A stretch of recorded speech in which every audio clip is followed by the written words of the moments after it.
বিশ্বকাপের মাত্র 2 মাস বাকি থাকতে ব্রাজিল দলে নেইমারের অন্তর্ভুক্তি নিয়ে এক নজিরবিহীন নাটকীয়তা শুরু হয়েছে।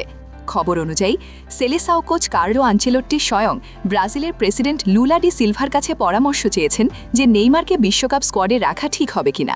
সম্প্রতি এক ইউটিউব লাইভে প্রেসিডেন্ট লুলা প্রকাশ করেন যে আনচেলোট্টি তাকে সরাসরি জিজ্ঞেস করেছিলেন, আপনার কি মনে হয় নেইমারকে দলে নেওয়া উচিত?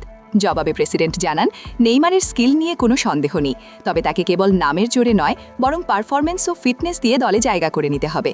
লুলা বলেন, নেইমার এখনও বুড়ো হয়ে যায়নি, কিন্তু তাকে মেসি বা রোনালদোর মতো পেশাদার হতে হবে। কোচ আনচেলোট্টি শুরু থেকেই কঠোর অবস্থানে আছেন। তিনি সাফ জানিয়ে দিয়েছেন, নাম যাই হোক না কেন 100% ফিট না হলে কাউকেই দলে নেওয়া হবে না।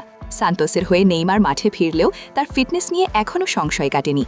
প্রেসিডেন্টের পক্ষ থেকে কোনো সরাসরি আদেশ না আসলেও দেশের সর্বোচ্চ পর্যায় থেকে নেইমারকে নিয়ে কথা বলায় আনচেলোট্টি কিছুটা চাপের মুখেই আছেন। এখন দেখার বিষয়, আগামী 2 মাসে নেইমার নিজেকে ফিট প্রমাণ করে আনচেলোট্টির মন জয় করতে পারেন কিনা, নাকি অভিজ্ঞ কোচ তার ফিটনেস ফার্স্ট নীতিতেই অটল থাকেন।